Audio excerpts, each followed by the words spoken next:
La historia de este mundo está descrita en la Biblia. Hay guerra por aquí, guerra por allá. Hay inundación por aquí, hay terremoto por allá, hay incendio por aquí, hay seca aquí, hay mucha lluvia allá, hay delincuencia, hay marginalidad, hay violencia, hay injusticia. Y tú te desesperas, ¿qué viene ahora? ¿Qué va a suceder en este mundo? Si tú conocieras bien la palabra de Dios, tú no te atemorizarías, porque la Biblia dice palabra por palabra todo lo que va a suceder hasta la venida de Cristo. No tienes que tener miedo.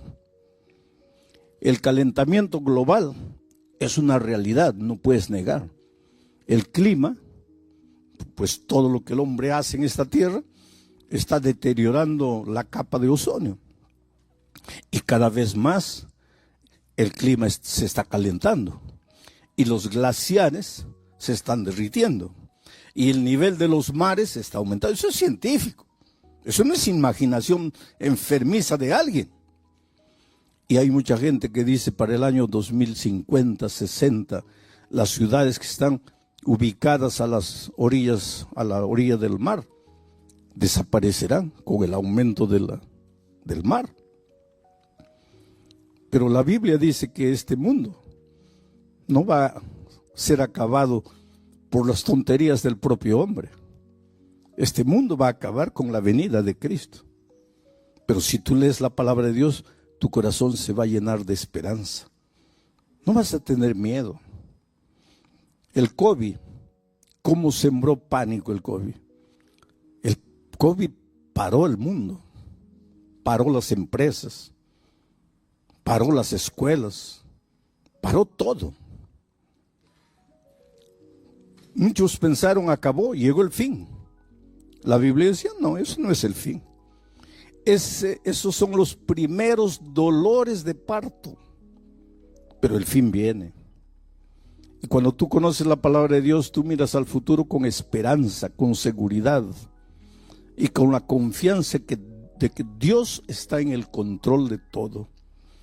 Vamos a abrir el texto bíblico, Proverbios capítulo 1, versículo 33. Vamos a dejar el texto un momento ahí, o sacarlo tal vez porque quiero decir algunas cosas antes de eso. El libro de Proverbios es llamado también el libro de la sabiduría.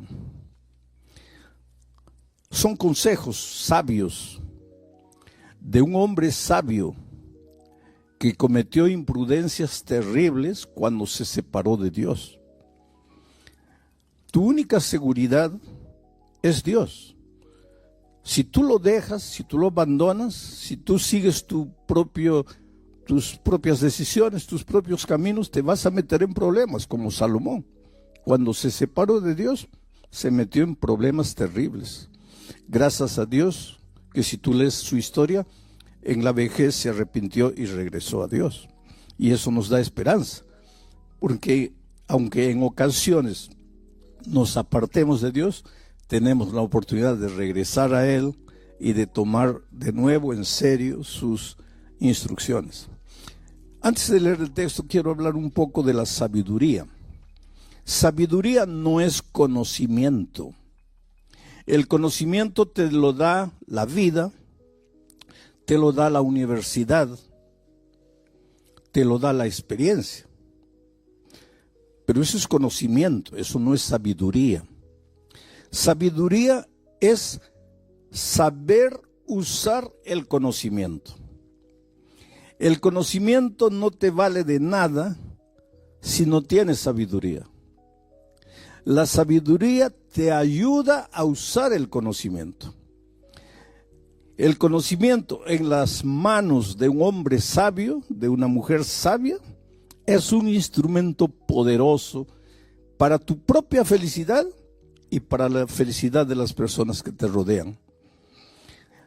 Sabiduría podría ser llamada también de equilibrio, buen sentido común, prudencia. Es un don que Dios da. Y el apóstol Santiago dice, si alguien tiene falta de sabiduría, pídala a Dios, que Él te va a dar sabiduría.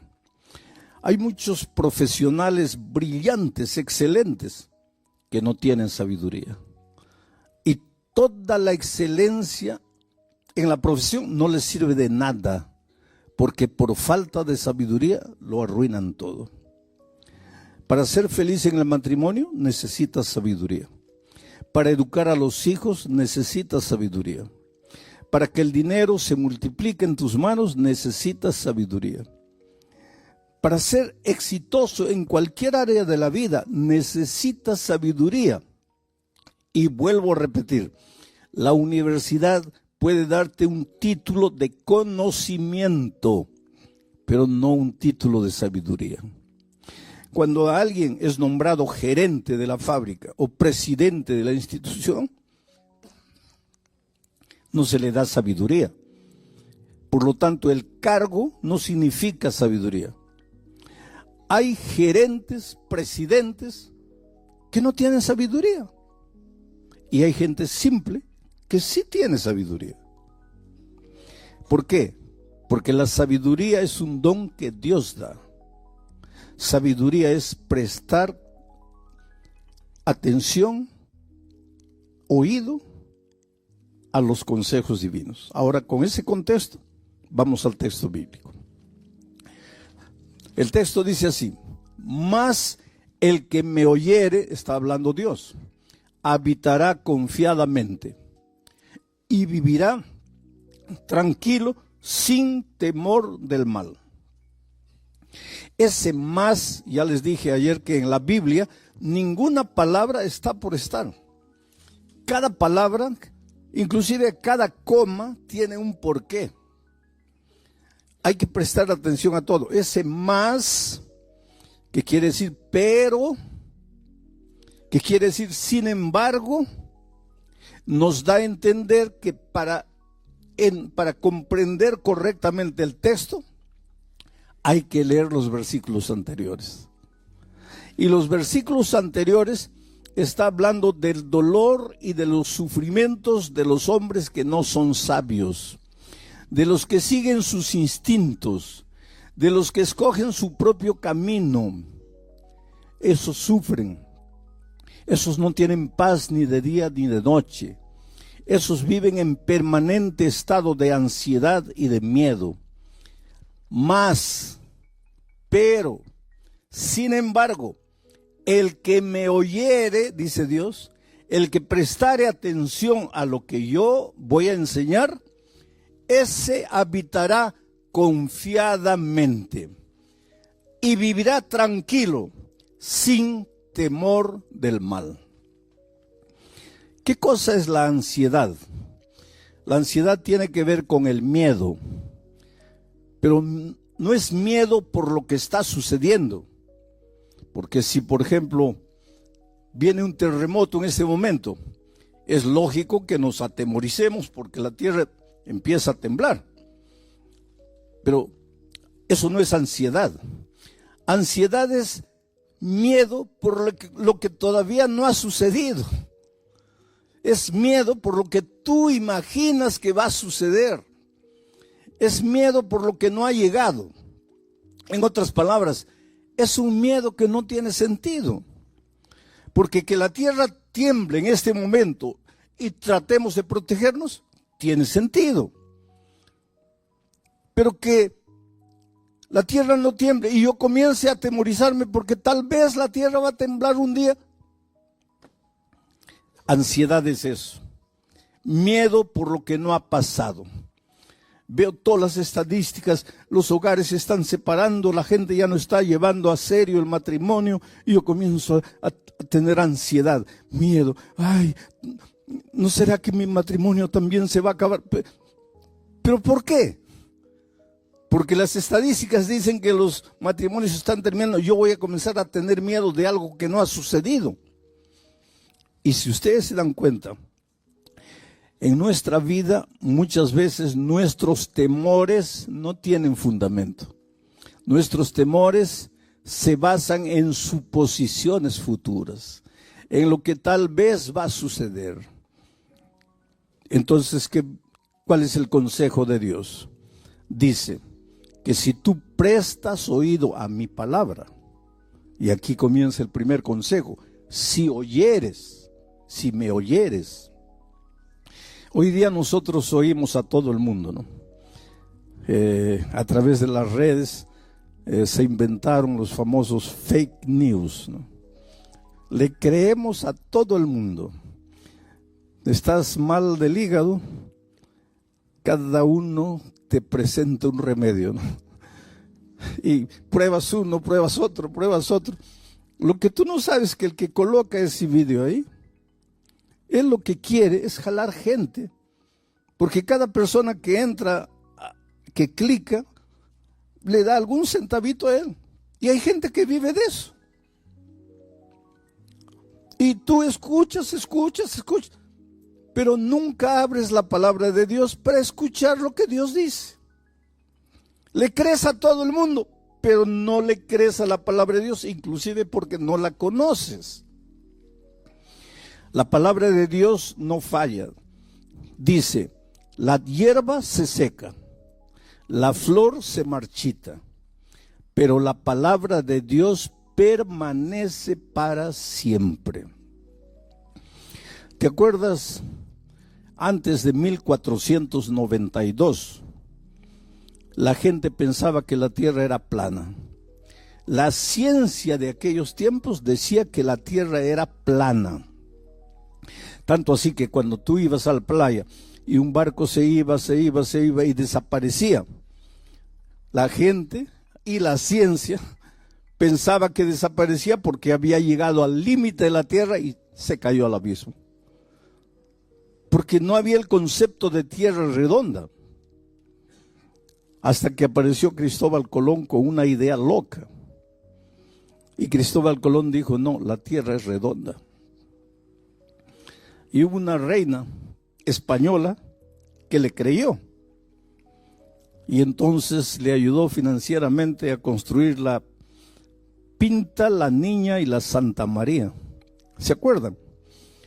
Y él fue. Y el 12 de octubre del año 1492, probó que la tierra era redonda. Y la ciencia abrió los ojos. Tienes razón, la tierra es redonda. ¿Qué año? 1492. 1492. Pero hasta el año 200 de nuestra era, el canon bíblico ya había sido cerrado. ¿Y sabes lo que la Biblia decía? Que la tierra es redonda. Y en 1492 la ciencia abre los ojos para decir que la tierra es redonda. Una cosa que la Biblia ya lo decía. Y eso es para decirte una cosa. La historia de este mundo está descrita en la Biblia. Hay guerra por aquí, guerra por allá. Hay inundación por aquí, hay terremoto por allá, hay incendio por aquí, hay seca aquí, hay mucha lluvia allá, hay delincuencia, hay marginalidad, hay violencia, hay injusticia. Y tú te desesperas, ¿qué viene ahora? ¿Qué va a suceder en este mundo? Si tú conocieras bien la palabra de Dios, tú no te atemorizarías, porque la Biblia dice palabra por palabra todo lo que va a suceder hasta la venida de Cristo. No tienes que tener miedo. El calentamiento global es una realidad, no puedes negar. El clima, pues todo lo que el hombre hace en esta tierra, está deteriorando la capa de ozono. Y cada vez más el clima se está calentando. Y los glaciares se están derritiendo. Y el nivel de los mares está aumentando. Eso es científico. Eso no es imaginación enfermiza de alguien. Y hay mucha gente que dice para el año 2050, 60, las ciudades que están ubicadas a las orillas, a la orilla del mar, desaparecerán con el aumento del mar. Pero la Biblia dice que este mundo no va a ser acabado por las tonterías del propio hombre. Este mundo va a acabar con la venida de Cristo. Pero si tú lees la palabra de Dios, tu corazón se va a llenar de esperanza. No vas a tener miedo. El COVID, ¿cómo sembró pánico el COVID? El COVID paró el mundo, paró las empresas, paró las escuelas, paró todo. Muchos pensaron, acabó, llegó el fin. La Biblia decía, no, eso no es el fin. Esos son los primeros dolores de parto, pero el fin viene. Y cuando tú conoces la palabra de Dios, tú miras al futuro con esperanza, con seguridad y con la confianza de que Dios está en el control de todo. Y Dios te ama y Dios está en el control de tu vida. Y si yo hubiera muerto con el COVID, yo siempre me preguntaba, porque yo siempre predico, enseño y digo que los cristianos no tenemos que tener miedo de la muerte. ¿Por qué? Porque de acuerdo con la Biblia, los cristianos no morimos, dormimos, reposamos, descansamos para despertar con la segunda venida de Cristo. Eso es lo que la palabra de Dios dice. La palabra de Dios no dice que cuando mueres tu espíritu sale vagando por ahí para reencarnarse. Los seres humanos pueden decir lo que quieran, pero eso no dice la Biblia. La Biblia dice que cuando el hombre muere, su cuerpo vuelve al polvo como era y el soplo de vida vuelve a Dios y se acabó. Estás durmiendo hasta la venida de Cristo. Entonces, ¿y si yo hubiera muerto con el COVID? Como yo siempre dije que no hay que tener miedo de la muerte, pero siempre cuando estaba solo me preguntaba, sí, es fácil decir no hay que tener miedo a la muerte porque estás con salud, con vida, pero ¿cómo será el día que llegue la hora en que vas a morir? Y me llegó la hora, porque los médicos dijeron, ya no hay salida. Pero entonces entendí el valor de la esperanza. Tú sabes que al inicio, porque yo estuve 45 días y 3 semanas de esos 45 días en la unidad de tratamiento intensivo y 48 horas ya inconsciente. Cuando yo al inicio yo le pedí a Dios, lógico como todos, Señor, mire, yo vine aquí a este país a predicar tu palabra y por favor pues restaura mi salud, tengo que terminar el trabajo porque no lo había concluido todavía. Señor, levántame, cúrame, sáname, tú eres Dios de milagros. Pero cuando fui empeorando, llegó un momento en que yo sentí que me iba. Y yo no dije a Dios, ya cúrame. Yo simplemente le dije, Señor, muchas gracias por todo lo que hiciste en mi vida hasta aquí. Voy a descansar. Solo te pido que cuando Jesús vuelva, quiero ver a mi familia y quiero ver a mi iglesia. Y me apagué. Cuando yo salí del hospital, una médica me dijo, yo no creo en Dios, pero usted cree. Y quiero que sepa de una cosa, desde el punto de vista de la medicina, usted no tenía esperanza de vida. Y lo que lo restauró fue su confianza en un poder superior.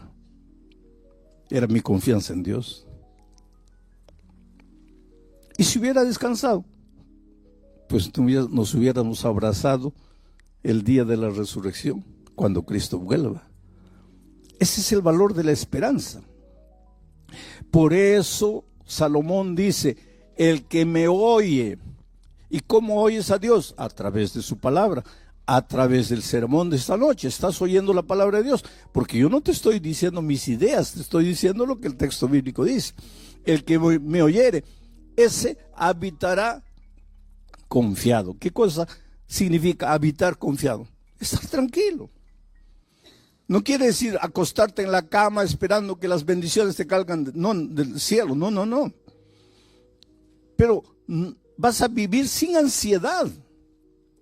Ay, ¿será que voy a encontrar empleo? ¿Será que no?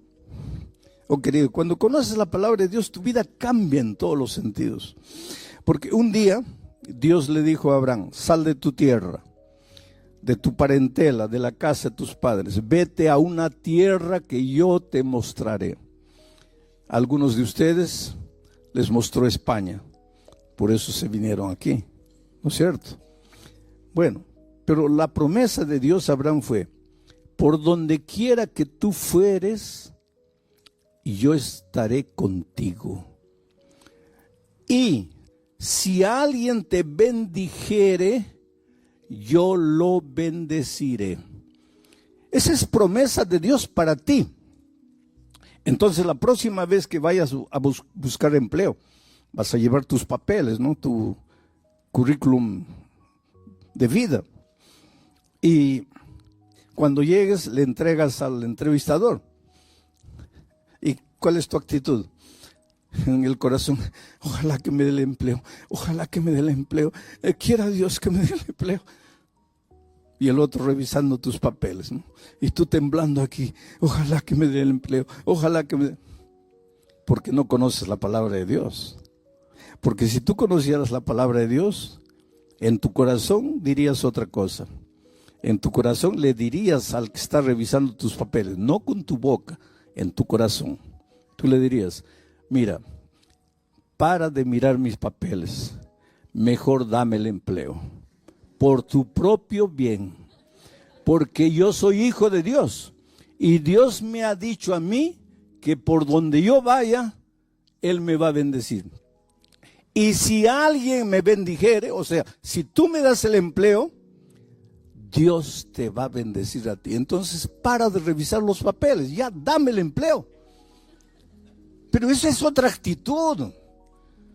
Tú caminas por la vida, no, ay, ¿qué será? ¿Cómo será? ¿Qué pasará mañana? No, querido, tú conoces a Dios. Y el que conoce a Dios es un vencedor y camina por la vida con la cabeza levantada. Y si no te dan el empleo, gloria a Dios. Pero pastor, ¿cómo gloria a Dios?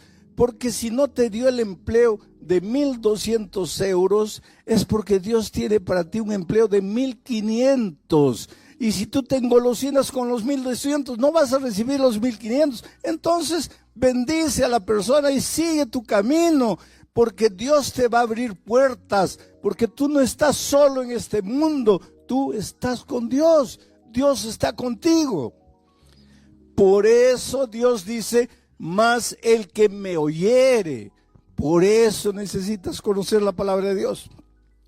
Por eso necesitas oír los mensajes bíblicos que tienen que ver con la palabra de Dios. Entonces vas a habitar confiadamente y vas a vivir tranquilo, sin temor del mal.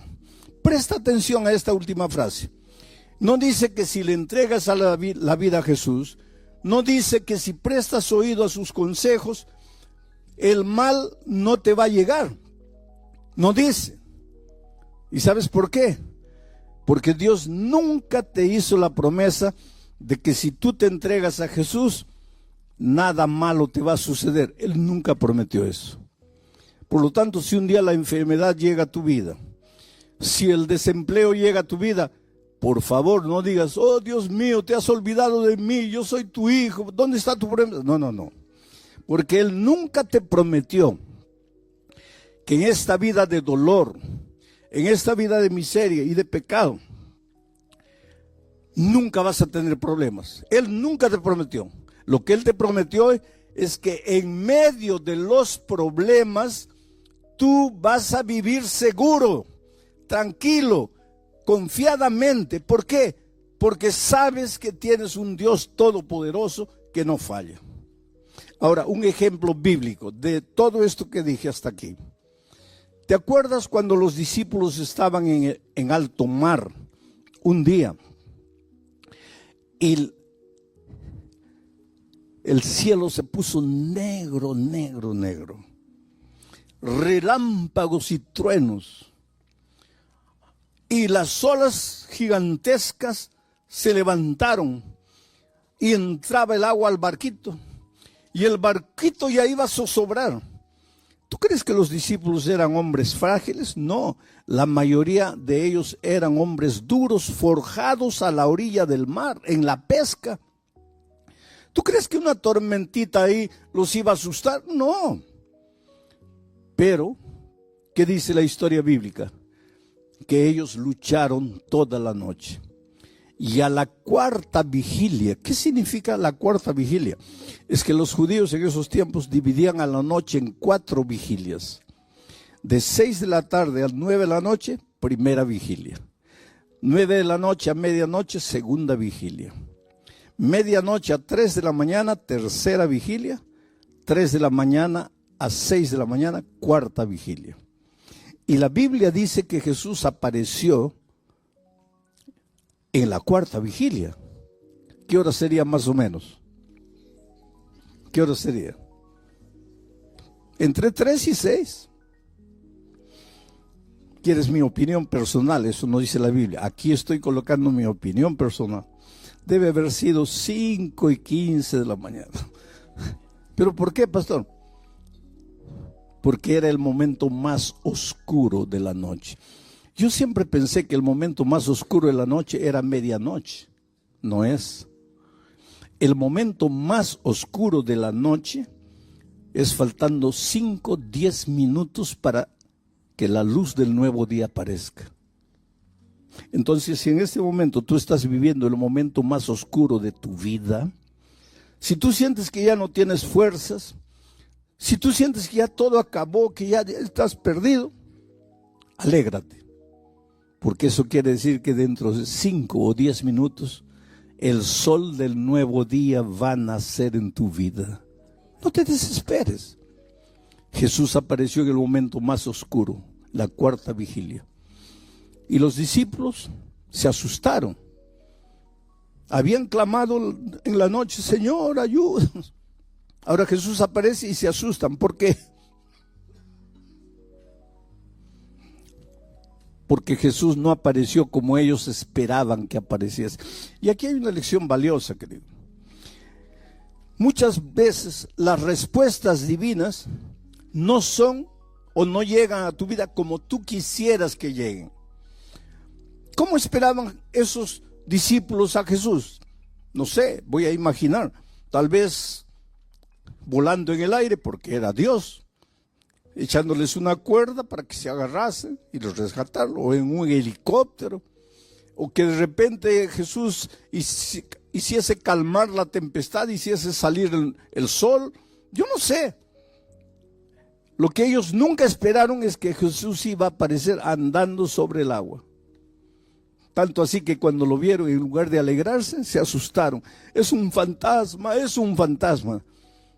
Y entonces Jesús dijo una cosa: soy yo, no tengáis miedo. Esta es la clave. Soy yo, no tengáis miedo. Entonces Pedro le dijo: Señor, si eres tú, manda que yo también camine sobre las aguas. Y Jesús le dijo: ven. Y Pedro, que un minuto atrás estaba con el corazón lleno de miedo, porque lo que te paraliza, lo que te incapacita de ser feliz, lo que te destruye, es el miedo. No son las circunstancias. El problema para los discípulos no era lo que pasaba exteriormente. Por más oscuridad, por más olas gigantescas, por más tormenta, el problema no era ese. El problema estaba dentro de ellos, miedo. Pero cuando Jesús apareció y dijo: no tengáis miedo, es como si Jesús hubiera colocado la mano, arrancado el miedo. Y ahora Pedro, sin miedo, es capaz de sacar el pie del barco y pisar el agua y caminar sobre el agua. ¿Sabes cuál es el mensaje para ti esta noche? Que enfrentas dificultades en la vida, no voy a negar. Y cada uno de ustedes sabe las luchas que enfrenta. En la vida familiar, en la vida profesional, en la vida personal. Pero cada uno de nosotros se enfrenta a alguna lucha. Y tú piensas que tu problema, no, mi problema es la esposa, no es el esposo, es el hijo, es el patrón, es el jefe. No, querido. Tu problema está aquí en el corazón. Es el temor, es el miedo. ¿Y qué sucede cuando vas a Jesús? Calma la tempestad, hace brillar el sol. No. Saca el miedo. Y ahora sin miedo, tú eres capaz de andar por encima de las aguas en medio de la noche oscura. Todos quisiéramos que Dios hiciese brillar el sol a medianoche para nosotros. Esos son milagros. Y Dios es capaz de hacer milagros. Y los hace. Pero todos quisiéramos milagros. Pero el más grande milagro que Dios hace es curarte por dentro. Porque el mejor instrumento para resolver tus problemas eres tú mismo, pero curado del miedo. Ahora tú con tu corazón lleno de ansiedad, lleno de temor, esperando un milagro, nada va a cambiar. Jesús no viene para colocar un adhesivo encima de la llaga. Jesús viene para limpiar la llaga de verdad y colocar mertiolate o alcohol. Y tú gritas de dolor.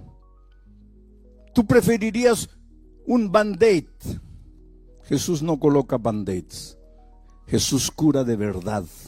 Aunque la curación de Jesús te duela y te haga llorar, pero te va a curar de verdad. Y esta noche tú puedes volver a la casa feliz. Mira otra promesa más del Señor Jesucristo en el siguiente texto. Estas cosas, dice Jesús, os he hablado. ¿A través de qué? De esta palabra. Estas cosas os he hablado para que en mí tengáis paz.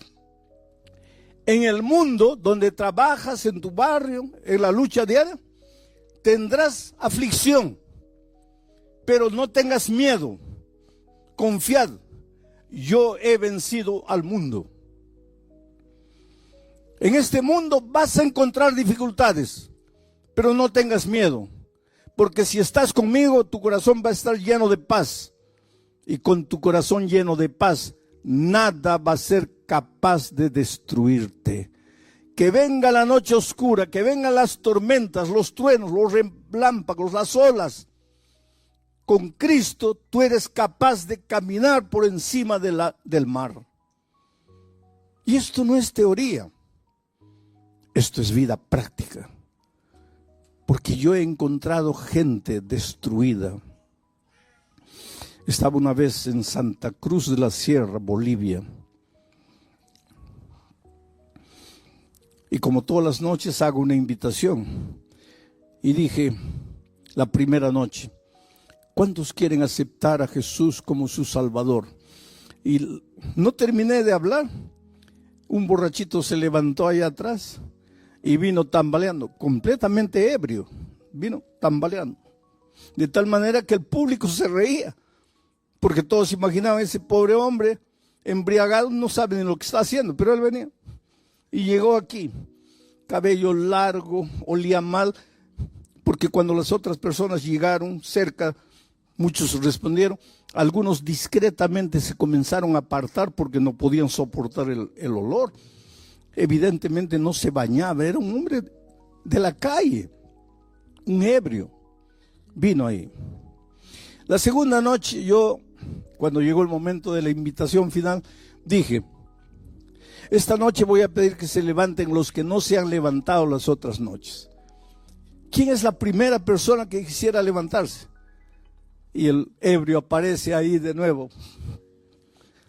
Y ahora el público se rió con más ganas, porque lógicamente está tan ebrio el pobre que no ha entendido que si te levantaste anoche ya no te levantes hoy. Pero él llegó ahí llorando y mucha gente vino. La tercera noche dije, Los que han venido las otras noches, adelante, ya no vengan.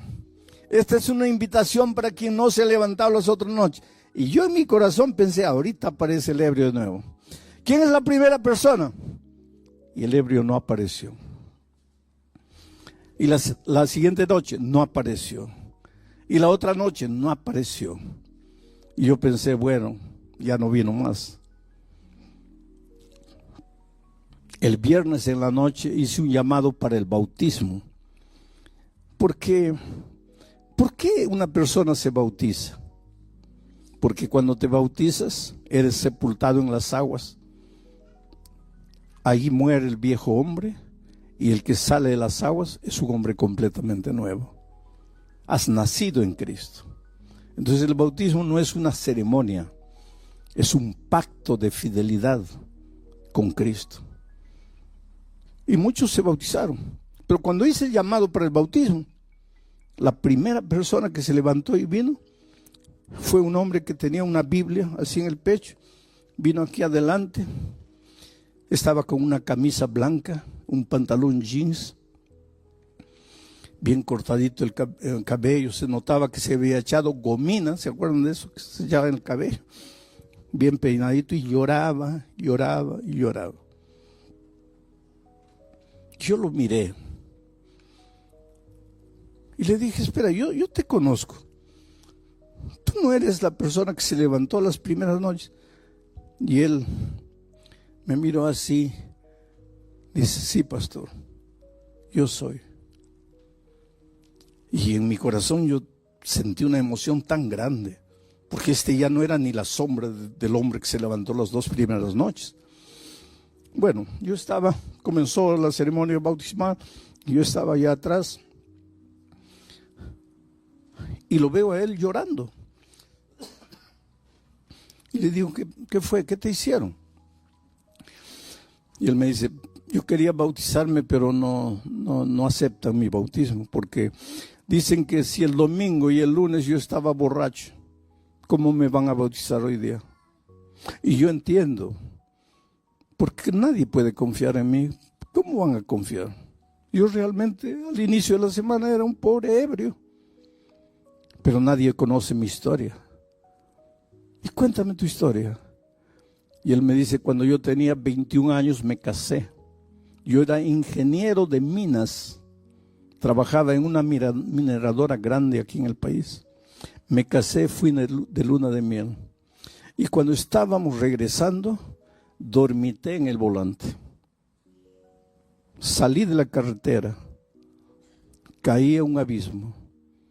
Mi esposa murió y yo salí vivo. Nunca me perdoné. Yo maté a mi esposa. En ese accidente quien tenía que morir era yo, no era ella, porque yo conducía el carro. Quien dormitó en el volante fui yo. Quien tenía que morir era yo. Mi vida se acabó. Me entregué a la borrachera. Yo no conocía a Dios, no conocía nada. La borrachera. Bebida. En poco tiempo perdí el empleo, perdí todo. En poco tiempo ya estaba en la calle viviendo como un mendigo. 30 años, pastor. Bebiendo todos los días, pidiendo limosna para beber. Y el domingo yo no entré aquí por causa de la predicación. Yo entré porque estaba lloviznando y vi el estadio abierto y entré. Pero usted piensa que yo no entendí. Yo estaba ebrio, pero yo entendía todo. Y esa noche yo entendí que solo Jesús podría cambiar mi vida. Que mi problema estaba en mi corazón. Yo tenía miedo de vivir. Yo tenía miedo de estar sobrio. Yo necesitaba estar ebrio, porque cuando estaba sobrio me sentía culpable de la muerte de mi esposa. 30 años viviendo en la calle, una vida miserable. ¿Usted quiere que yo no le entendí cuando la segunda noche usted dijo, los que han venido anoche no vengan? Yo le entendí.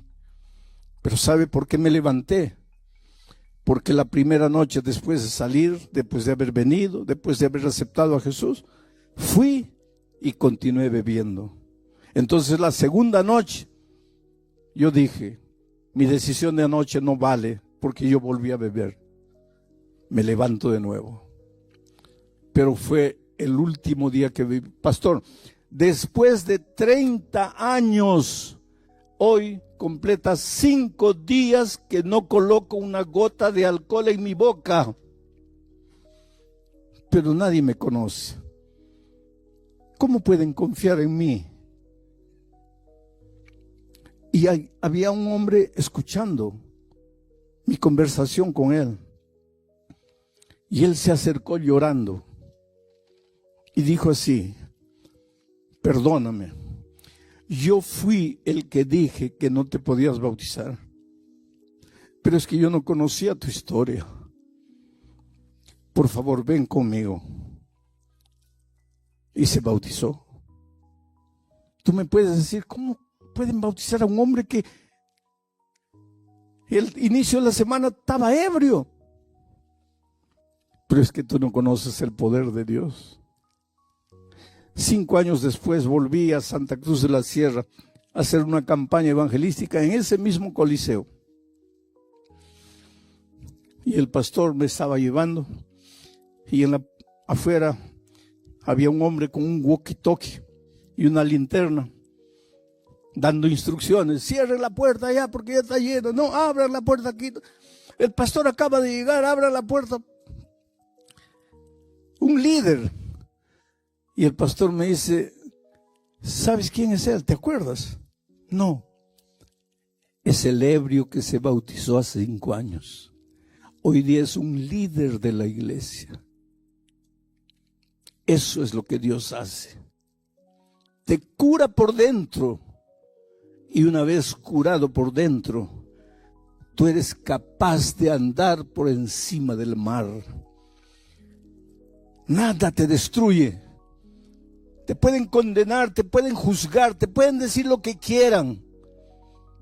Tú serás un victorioso porque Dios está contigo.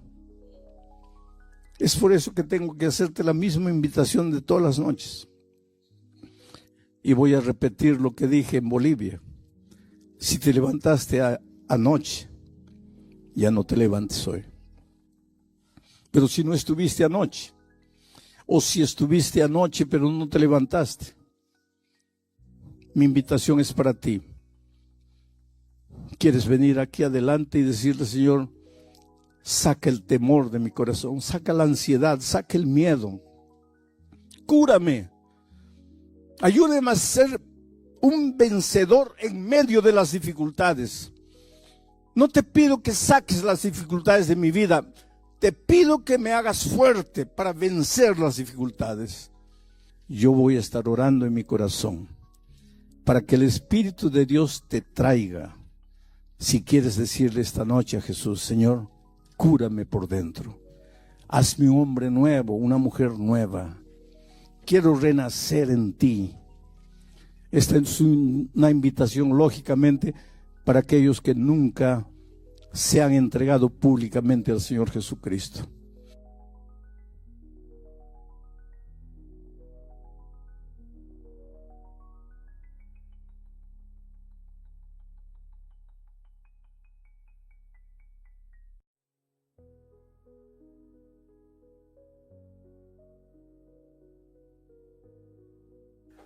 Hola, mi amigo querido, qué alegría.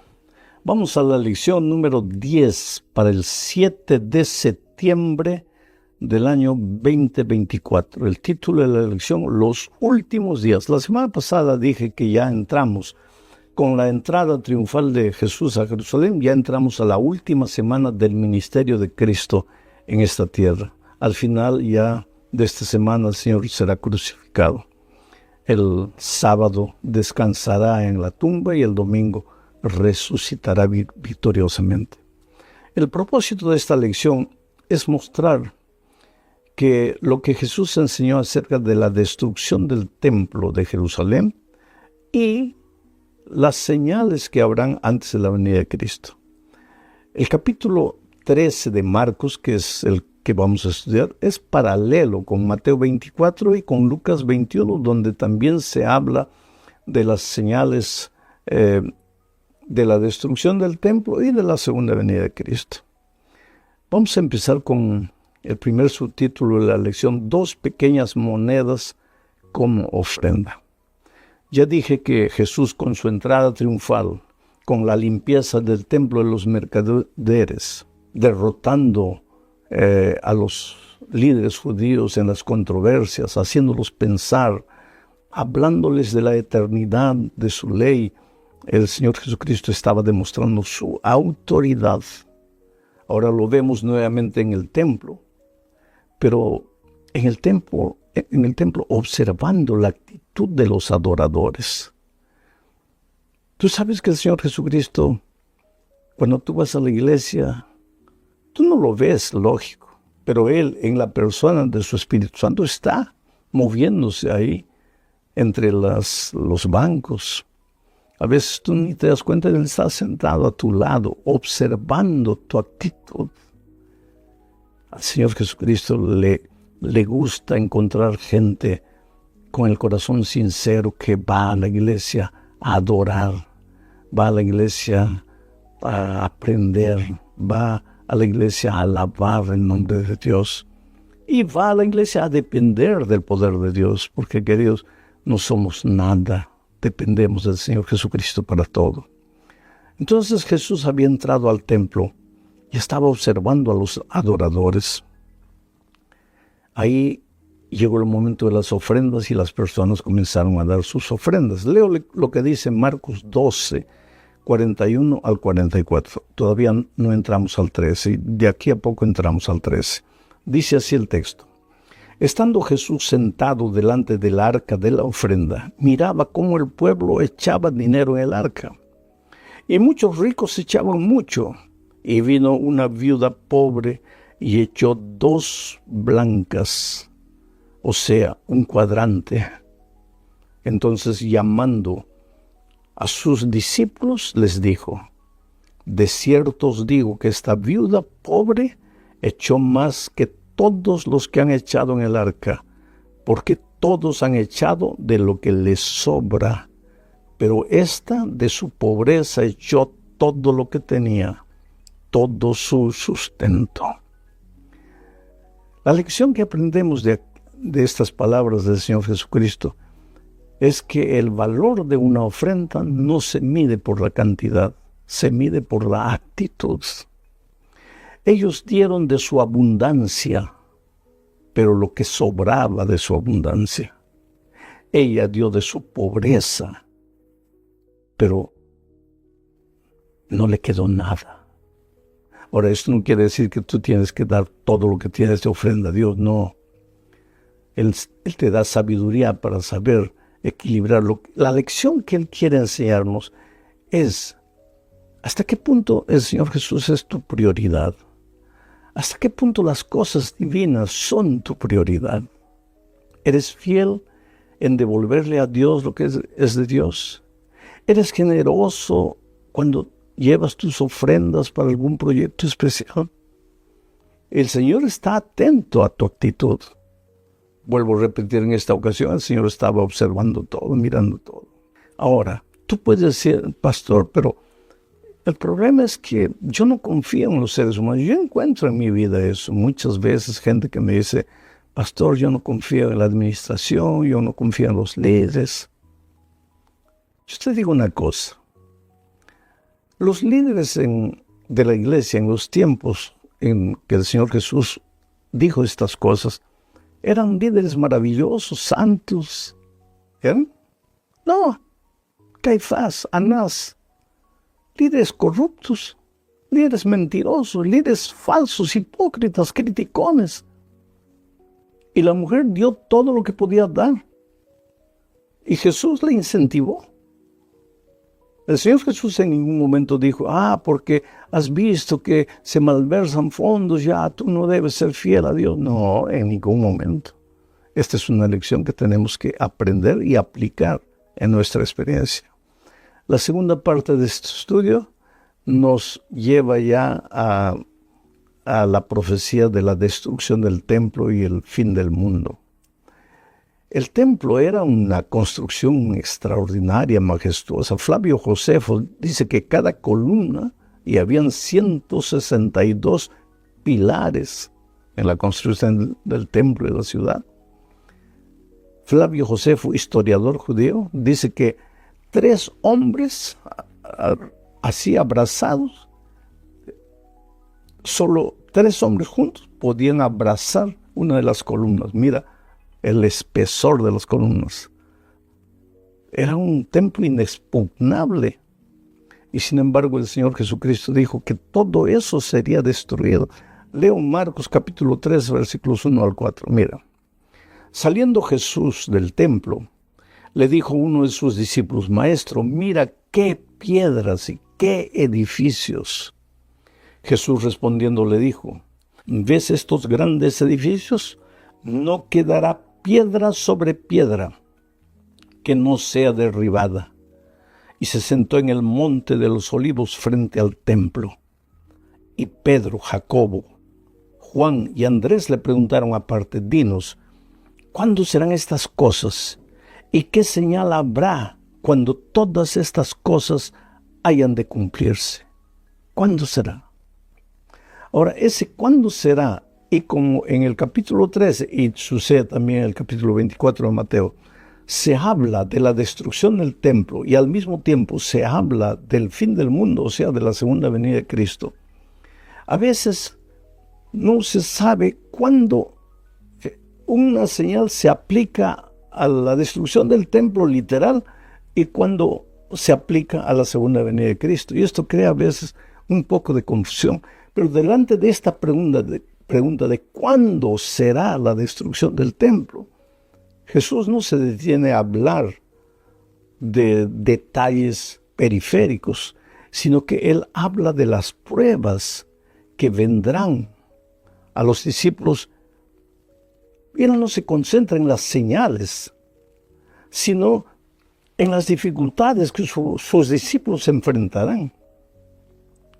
Y sabes, querido, cuando hablamos de la segunda venida de Cristo, en lugar de estar preocupados en descubrir la fecha, la hora en que Jesús va a venir, deberíamos estar preocupados en buscar al Señor Jesucristo todos los días, para que frente a la persecución, a las dificultades que vengan, nuestra fe no disminuya. Porque te digo una cosa, estar preocupado en descubrir cuándo Jesús va a volver no te ayuda a crecer espiritualmente. Tú dirás, sí me ayuda. No, lo que te despierta es miedo. Y cualquier tipo de preparación para el encuentro con Cristo por miedo no es preparación auténtica. La preparación para el encuentro con Cristo no tiene que nacer del miedo, tiene que nacer del amor por Cristo, de la esperanza de encontrarte con Él. Por eso el Señor Jesucristo no se detuvo mucho a hablar de señales. Él se concentra en las dificultades que su pueblo enfrentará y en cómo ellos deben prepararse para enfrentar las dificultades que vienen. Mira lo que les dijo en el versículo 9. Pero mirad por vosotros mismos, porque os entregarán a los concilios y en las sinagogas os azotarán, y delante de gobernadores y de reyes os llevarán por causa de mí, para testimonio de ellos. Él les habla de las dificultades que vienen. ¿Y cuál sería la única manera de enfrentar esas dificultades? Buscando al Señor Jesucristo todos los días a través de la oración, a través de la palabra de Dios y participando de la misión de evangelizar al mundo. Voy a la tercera parte, la abominación asoladora. No hay que confundir la abominación asoladora con la gran tribulación. La abominación asoladora se refiere a los días antes de la destrucción del templo, porque en el año 70, cuando Jesús dijo esto, estábamos en el año 30 y pocos. Pero en el año 70, los romanos invadirían Jerusalén y destruirían y quemarían el templo. Y el pueblo judío sería perseguido por aquí y por allá. Entonces Jesús está refiriéndose aquí, al hablar de la abominación asoladora a los días previos a la destrucción del templo, a la invasión del general Tito para destruir Jerusalén. Y mira lo que dice Marcos 13, 14 al 18.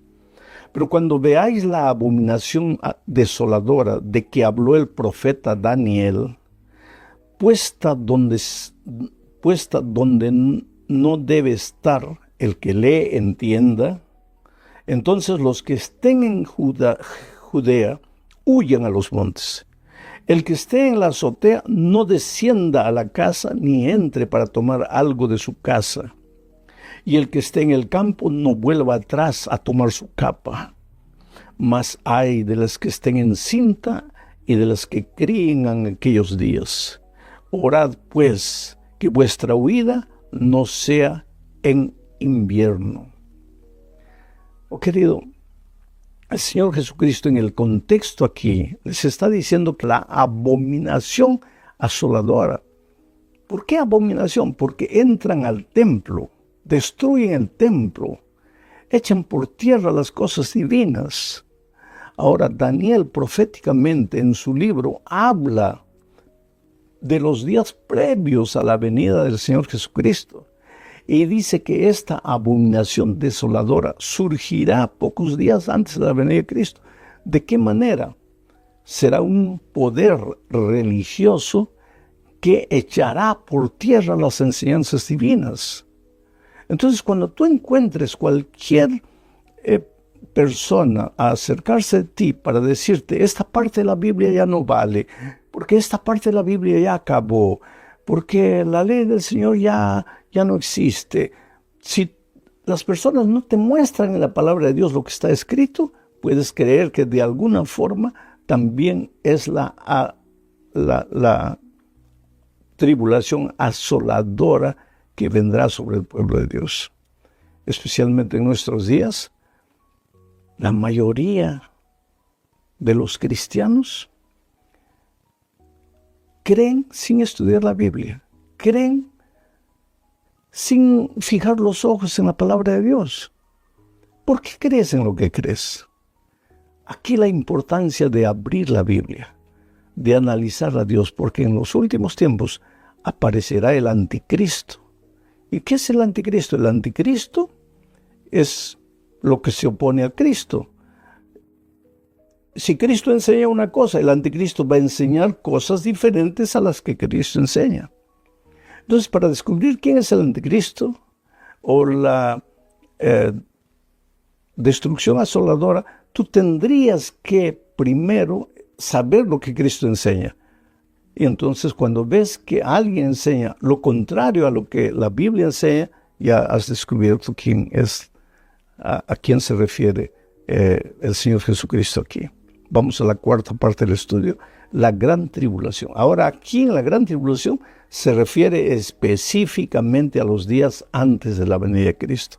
Marcos 13, 14 dice lo siguiente. Marcos 13, 19 dice, porque aquellos días serán de tribulación cual nunca ha habido desde el principio de la creación de Dios, que Dios creó hasta este tiempo, ni la habrá. Oh querido, ser fiel a las enseñanzas de Dios no es fácil. Y la profecía de Apocalipsis especialmente nos enseña que en los últimos días el pueblo de Dios será perseguido por causa de su conciencia, será perseguido por su fidelidad a las enseñanzas de la palabra de Dios. ¿Y por quién será perseguido? Por un poder religioso que enseña cosas contrarias a lo que la palabra de Dios enseña.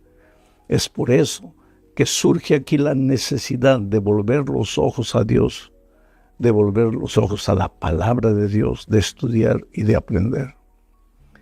Entonces, Marcos 13, 26 al 29 ya nos habla del esplendor de la segunda venida de Cristo.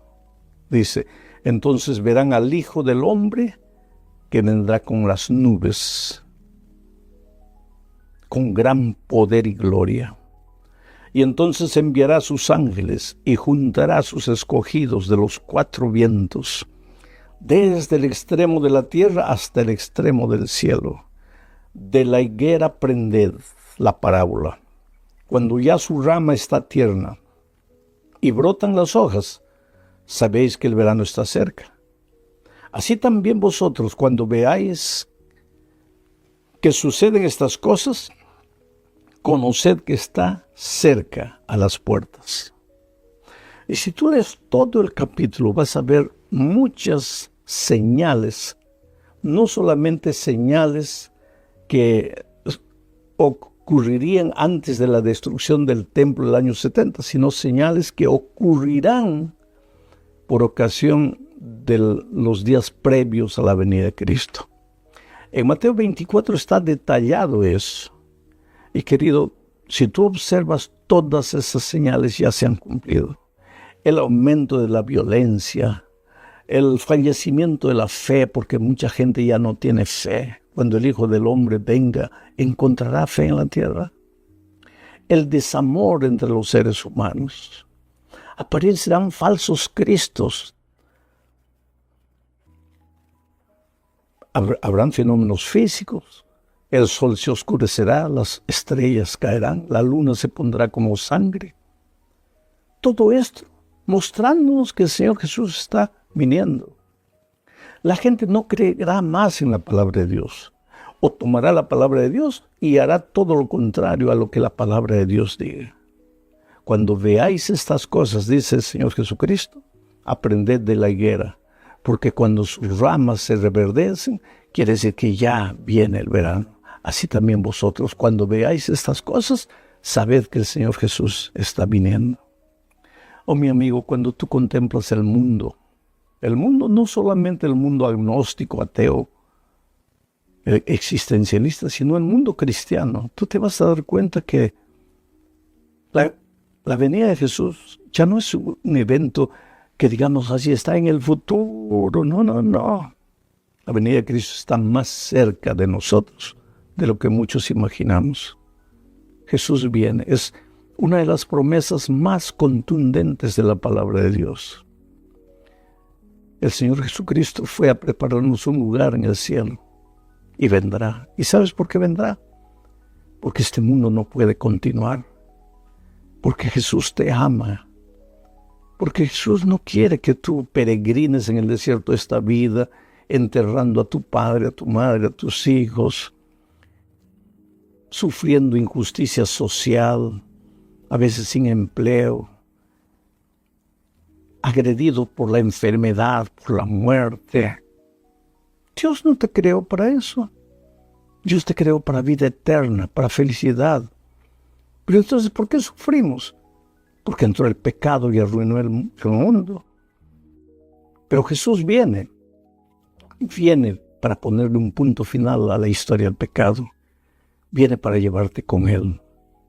Es por eso que todos los días hay que buscar al Señor Jesucristo. Y es por eso que cuando tú estudias las lecciones, no tienes que estar tan preocupado en encontrar detalles, inclusive detalles de la profecía. No, tú busca al Señor Jesús, prepara tu corazón en comunión con el Señor Jesucristo. Permite que su carácter se refleje en tu vida. Y entonces vive en paz y duerme en paz, sabiendo que la bendita esperanza de la vuelta de Cristo es una cosa segura y va a suceder mucho antes de lo que tú imaginas. Cuando yo era niño, yo pensaba que Jesús iba a volver en mis días porque la bomba atómica acababa de explosionar y todos pensaban que ya era el fin del mundo. Cuando entré al ministerio yo pensaba que nunca me iba a jubilar porque Cristo vendría en mis días. Estoy hace 17 años jubilado y Cristo no vino. Pero yo sigo creyendo que Jesús va a volver. Y sigo predicando con convicción de que Jesús va a volver. En el capítulo 13 de San Marcos, Jesús habla pues de la destrucción del templo para la gente de aquellos tiempos y de la venida de Cristo para nosotros hoy día. Un abrazo, prepárate, querido. Dios te bendiga. Hola, querido.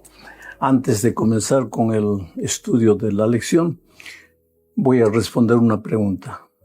¿Por qué nacen niños con problemas? En otras palabras, ¿por qué sufren los inocentes? En cierta ocasión Jesús y sus discípulos estaban caminando y vieron a un hombre ciego de nacimiento, un sufridor, una persona inocente que no habían hecho nada para nacer ciego. Pero los discípulos le preguntaron a Jesús, ¿quién pecó, este o sus padres, para que naciese ciego? La respuesta del Señor Jesucristo es interesante. Él dijo, ni este pecó ni sus padres, sino que para que las obras de Dios sean reveladas, este nació así. Eso parece injusto. Quiere decir que Dios permite que nazcan personas con problemas solo para que las obras de Dios se revelen. ¿Qué tipo de Dios egoísta sería ese? Aquí necesitamos entender que en el griego ese para qué, ni este pecó ni sus padres, pero para qué. Esa interjección para qué en griego es iná, que quiere decir ya que, o para qué. Ahora vamos a leer el texto de la manera, ni este pecó ni sus padres, pero ya que ha nacido así, las obras de Dios se van a revelar. Oh querido, desde que el pecado entró al mundo, el dolor es una ley. Sufren los grandes, los pequeños, los culpables, los inocentes, los hombres, las mujeres, los niños, los ancianos. El dolor es inevitable, pero ya que el dolor es inevitable, mientras Cristo no vuelva, porque cuando Cristo vuelva acabará el dolor, ya que mientras estamos en este mundo, ya que el dolor es inevitable, las obras de Dios serán manifestadas. Esto es maravilloso. Dios no es culpable del sufrimiento. El pecado entró por causa nuestra. Hoy peregrinamos en este mundo de dolor, pero nos resta la esperanza de que Jesús viene para colocarle un punto final al dolor en este mundo. Ahora sí vamos a la lección número 13 para el 29 de junio del año 2024. Esta es la última lección. La próxima semana entramos al estudio del Evangelio de San Marcos, un nuevo trimestre. Pero la última lección de este trimestre tiene como título El triunfo del amor. Y el propósito de este estudio es mostrar que finalmente, después de una larga lucha, de un largo conflicto, finalmente el amor de Dios vencerá. Finalmente el dolor tendrá fin. Finalmente entraremos al reino de los cielos con el Señor Jesucristo. Hablemos del primer subtítulo, Esperanza en tiempos difíciles. Mira, aquí vamos a hablar del fin del tiempo de gracia y de la angustia de Jacob. Te digo una cosa, Dios es amor. Si dependiese de Dios, todos los seres humanos se salvarían. Pero no depende solo de Dios. Dios ha hecho todo lo que era necesario hacer para salvar al ser humano. Pero como Dios creó al hombre libre, no lo puede forzar, no le puede obligar a aceptar la salvación. Y por más que el plan de redención se haya cumplido, todo se haya realizado para nuestra salvación, si nosotros no queremos, pues la salvación no tiene ningún valor para nosotros. Esta idea va contra el universalismo, porque hay gente que cree que Dios es amor, Dios es misericordia y por tanto todos se salvarán. No. Dios es misericordia, Dios es amor, pero solo se salvarán los que acepten la salvación en Cristo. Hoy día, Dios llama, toca la puerta del corazón, insiste una y otra vez. Pero va a llegar un momento en que Jesús necesita volver y el tiempo de gracia llegará a su fin. Y eso es lo que dice Apocalipsis 22, 7, 11 y 12. Leo. He aquí vengo pronto, dice Jesús. Bienaventurado el que guarda las palabras de la profecía de este libro, que contiene la verdad, ¿no es cierto? El que es injusto, sea injusto todavía. Y el que es inmundo, sea inmundo todavía. Y el que es justo, practique la justicia todavía. Y el que es santo, santifíquese todavía. He aquí yo vengo pronto, y mi galardón conmigo, para recompensar a cada uno según sea su obra. Interesante este texto. El tiempo de gracia tiene fin. Va a llegar un momento antes de la venida de Cristo en que las puertas de la gracia se cerrarán. Pastor, ¿cuándo va a suceder eso? No, ni tú, ni yo, ni nadie puede saber, solo Dios. Pero se va a cerrar. Hasta ese momento, el que podía ser salvo, sería salvo. El que aceptaba, sería salvo. Por más pecador que hubiera sido en la vida, si se arrepentía, si confesaba, si aceptaba la gracia de Cristo, estaba salvo. Pero cuando el tiempo de gracia se cierre, ahí el que es justo, seguirá siendo justo. Y el que estaba perdido, pues estará perdido. Ya no hay más posibilidad de salvación. Pero no necesitas asustarte, porque Daniel capítulo 12, 1 y 2 dice lo siguiente. En aquel tiempo se levantará Miguel, el gran príncipe que está de parte de los hijos de tu pueblo. No voy a explicar por qué Miguel es el gran príncipe, pero si aquí el texto dice que el gran príncipe que está de parte de los hijos de tu pueblo, se refiere al príncipe, al hijo del rey de los reyes, al Señor Jesucristo. En aquel tiempo se levantará Miguel, el gran príncipe que está de parte de los hijos de tu pueblo, y será tiempo de angustia, cual nunca fue desde que hubo gente hasta entonces.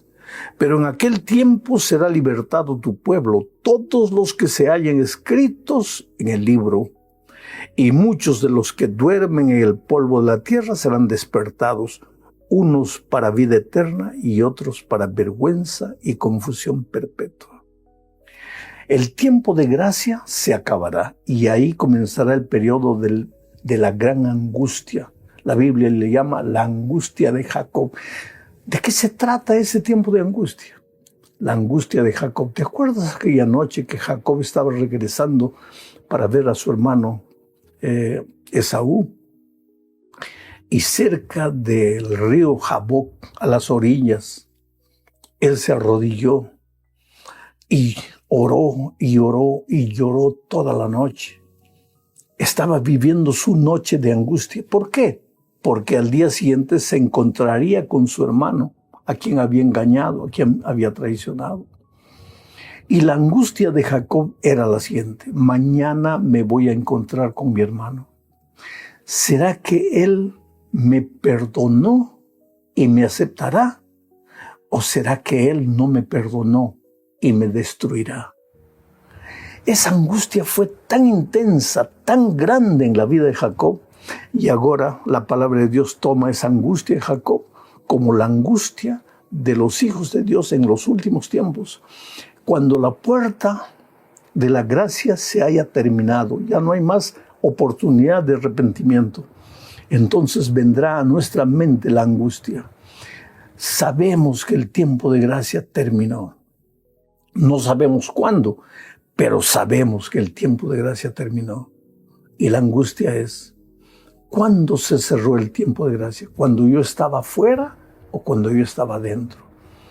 ¿Cuando yo estaba andando en los caminos de Dios o cuando yo estaba andando en los caminos de pecado? ¿Cuándo se acabó el tiempo de gracia? Mañana me encontraré con mi hermano mayor, el Señor Jesucristo. ¿Será que Él me perdonó y me aceptará? ¿O será que Él no me perdonó y me destruirá? Esa será la angustia terrible del pueblo de Dios. Pero querido, tú no tienes nada que temer. Hoy entrégale la vida al Señor Jesucristo. hoy acepta al Señor Jesucristo. Si tienes que ser bautizado hoy, bautízate en el nombre del Padre, del Hijo y del Espíritu Santo. Hoy es el día de buena nueva. Hoy es el día de salvación. Vamos a la segunda parte del estudio bajo el subtítulo de Esperanza en el pronto regreso de Jesús. Mira, querido, el hecho de que hoy todo parezca tranquilo, relativamente, ¿no? Porque oímos guerras y rumores de guerras allá lejos en el Medio Oriente, aquí cerca en Venezuela, en fin. Pero el hecho de que aparentemente todo está tranquilo no quiere decir que Jesús se olvidó de nosotros y que Jesús no volverá. El hecho de que la violencia, la miseria, la traición proliferan no quiere decir que Jesús no volverá. El hecho de que muchos vivan como si Dios no existiera, dando rienda suelta a sus instintos, a sus impulsos carnales, no quiere decir que Jesús no volverá.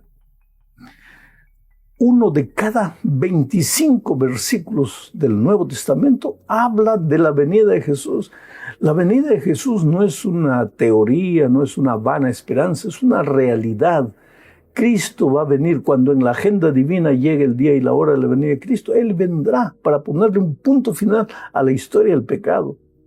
Por eso Juan 14, 1 al 3 contiene las palabras del propio Señor Jesucristo que dijo: no se turbe vuestro corazón. ¿Creéis en Dios? Creed también en mí. En la casa de mi Padre muchas moradas hay. Si así no fuera, yo os lo hubiera dicho. Voy pues a preparar lugar para vosotros. Y si me fuere y os prepararé el lugar, vendré otra vez y os tomaré a mí mismo para que donde yo estoy, vosotros también estéis. De esta promesa maravillosa que el propio Señor Jesucristo hizo, Él dijo: vendré otra vez. Y Dios no es hombre para que mienta, ni hijo de hombre para que cambie su opinión. Dios es Dios. El Señor Jesucristo es Dios, uno con el Padre y con el Espíritu. Y Él dijo: vendré otra vez, y puedes creer que el Señor Jesucristo vendrá. Aunque los seres humanos hoy día, muchos se burlen, se ríen de la bendita esperanza de la vuelta de Cristo, Él vendrá. Y a sus hijos, a los que creen en su palabra, Él les dice: no se turbe vuestro corazón. En otras palabras, no os entristezcáis, no os desesperéis, aunque veáis el pecado multiplicándose, aunque veáis que el mundo parece que se va a desaparecer solo, no temáis, porque yo volveré. ¿Y qué es lo que Tito 2, 11 al 14 dice? Leo: porque la gracia de Dios se ha manifestado para salvación a todos los hombres, la gracia de Dios, enseñándonos que renunciando a la impiedad y a los deseos mundanos, vivamos en este siglo sobria y justa y piadosamente. Quiere decir que la gracia de Dios no hace que vivamos como querramos, sino que la gracia de Dios nos enseña que renunciando a la impiedad y a los deseos mundanos, vivamos en este siglo sobria, justa y piadosamente, aguardando la esperanza bienaventurada y la manifestación gloriosa de nuestro gran Dios y Salvador Jesucristo, quien se dio a sí mismo por nosotros para redimirnos de toda iniquidad y purificar para sí un pueblo propio, celoso de buenas obras.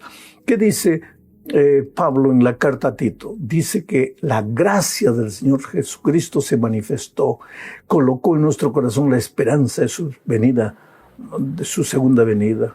La gracia del Señor Jesucristo nos enseña a vivir sin mancha en este mundo.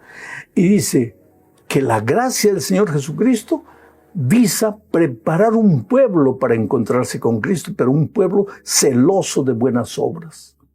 ¿Tú ves de qué manera maravillosa Pablo une la gracia y las obras? Somos salvos por la gracia para preparar un pueblo deseoso de buenas obras. Las obras tienen un lugar en la vida del cristiano. Las obras no salvan, la gracia salva. Pero si la gracia te salvó, vas a producir buenas obras. Vas a seguir en obediencia a los 10 mandamientos de Dios. Vamos a la tercera parte. Aquí se habla del milenio en la tierra. ¿Qué sucederá cuando Jesús regrese? Veamos lo que dice Apocalipsis 20, 1 al 3. Vi a un ángel que descendía del cielo con la llave del abismo y una gran cadena en la mano, y prendió al dragón, la serpiente antigua, que es el diablo y Satanás, y lo ató por 1000 años, y lo arrojó al abismo, y lo encerró y puso su sello sobre él, para que no engañase más a las naciones, hasta que fuesen cumplidos 1000 años. Después de esto debe ser desatado por un poco de tiempo. Cuando Cristo venga, los muertos en Cristo resucitarán. Luego los vivos se unirán a los resucitados e iremos con el Señor Jesucristo por 1000 años. Los que no creyeron en Jesús serán muertos con el resplandor de su venida. Y los que ya estaban muertos sin creer en Jesús permanecerán muertos. Nosotros iremos al cielo con Jesús por un periodo de 1000 años. ¿Y a qué nos dedicaremos? ¿Cuál será nuestro trabajo? Esta es la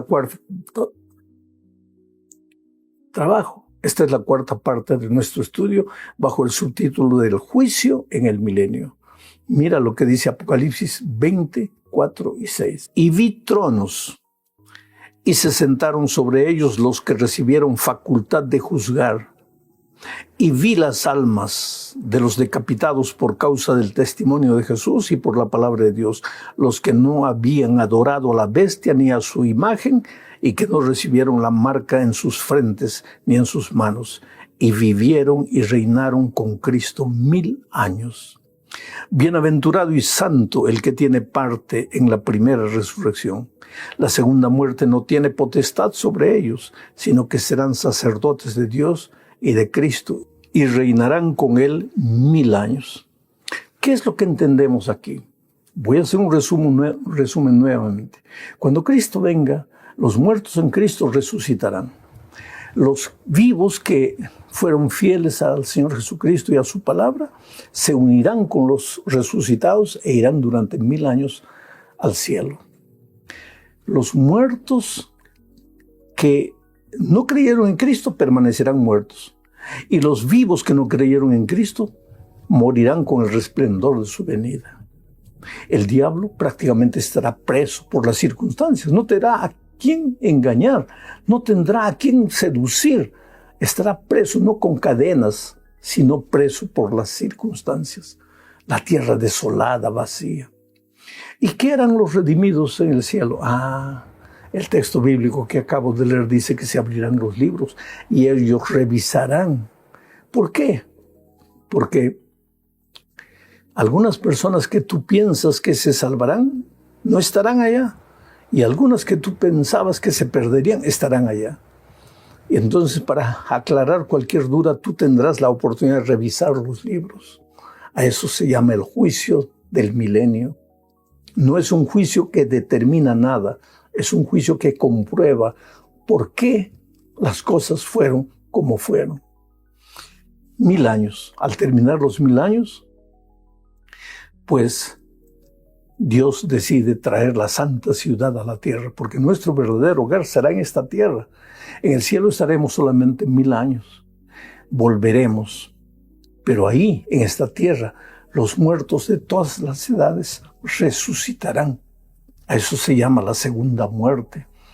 Y el diablo quedará contento, porque al ver a todo el mundo resucitado va a decir, nuevamente, ahora sí. Y cuando Jesús está volviendo con la santa ciudad y los redimidos, el diablo va a hacer guerra. Y ahí sí va a llover fuego y azufre, y el punto final del pecado ya no se levantará nunca más. Estamos entre dos eternidades. Mira lo que dice la quinta parte. Cuando Jesús regrese, solo habrán dos grupos. Leo lo que dice 2 Corintios 5:10. Porque es necesario que todos nosotros comparezcamos ante el tribunal de Cristo, para que cada uno reciba lo que haya hecho mientras estaba en el cuerpo, sea bueno o sea malo. Solo dos grupos. Aquellos que confiaron en Cristo, aceptaron la gracia de Cristo, y aunque en algún momento de su vida Cuando no conocían a Jesús, vivieron en la miseria, el pecado, pero se arrepintieron y aceptaron a Jesús, estarán en el grupo los redimidos para recibir el galardón que Jesús viene a traerles. El otro grupo es aquellos que no obedecieron a Jesús y que muchas veces, pensando obedecer a Jesús, solo obedecieron tradiciones humanas. Aquellos que cerraron sus ojos a la verdad de la palabra de Dios, cerraron sus oídos al evangelio puro y eterno de la palabra de Dios. Solo dos grupos, ovejas y cabritos. Las vírgenes prudentes, las vírgenes insensatas. Cristo viene para llevar a su pueblo. ¿Eres tú parte de su pueblo? Abre tu corazón a Jesús.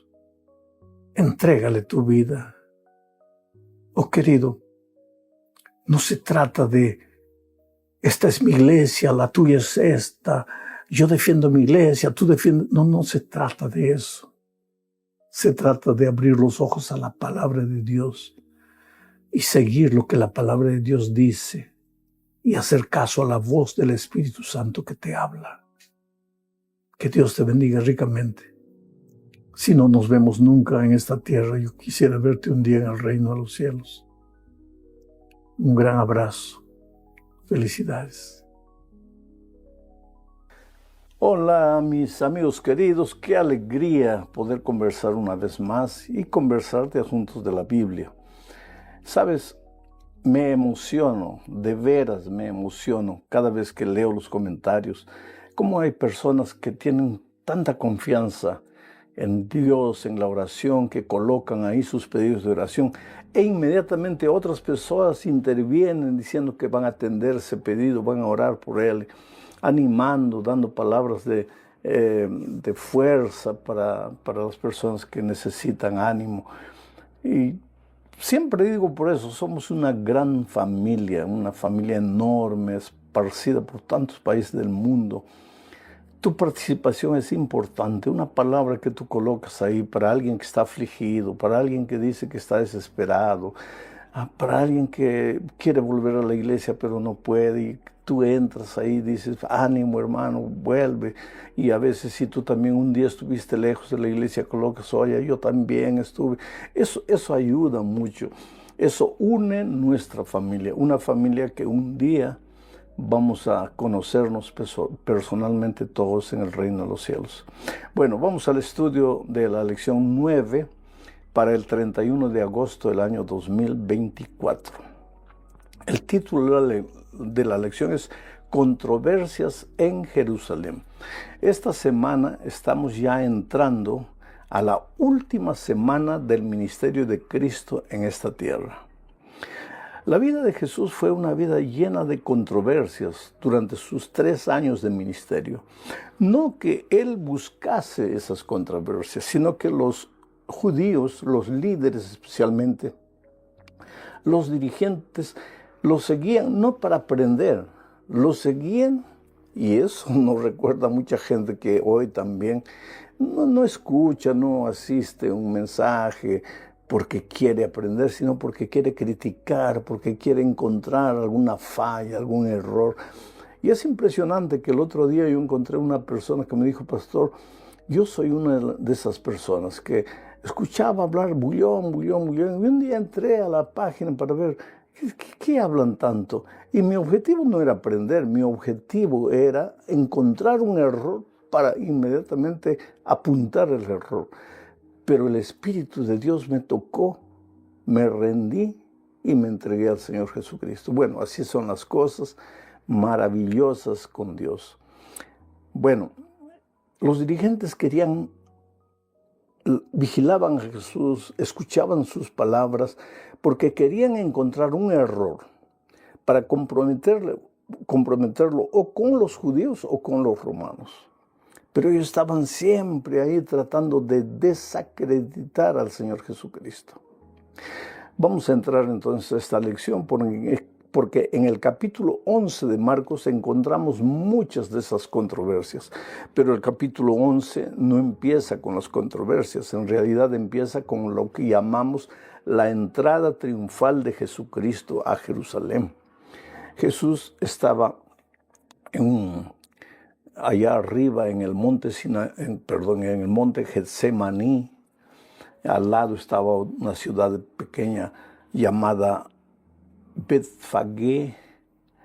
Y entonces Jesús iba a descer al valle del Cedrón y entrar a Jerusalén, faltando una semana para la crucifixión.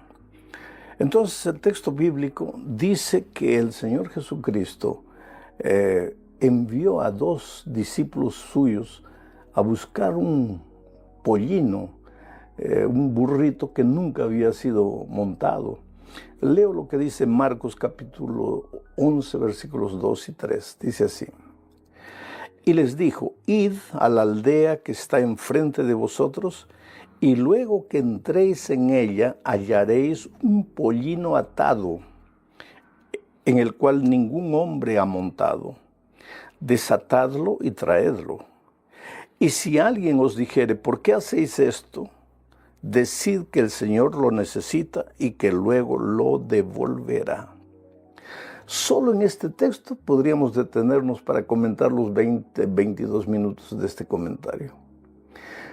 Porque mira, las entradas triunfales de los emperadores de Roma, especialmente cuando iban a la guerra y alcanzaban una victoria, cuando ellos llegaban, venían trayendo pues a los esclavos de guerra porque habían vencido, y venían generalmente montados en un caballo espectacular, brioso, y la gente aplaudía, la gente cantaba, la gente reconocía la victoria del líder romano. Ahora Jesús entra a Jerusalén, pero no montado en un caballo, sino en un burrito, en un pollino que nunca había sido montado.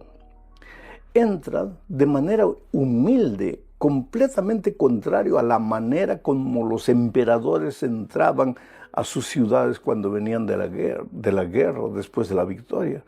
Jesús entra ni siquiera para ser adorado, alabado, entra para ser crucificado, porque en esa última semana al final Él va a ser muerto.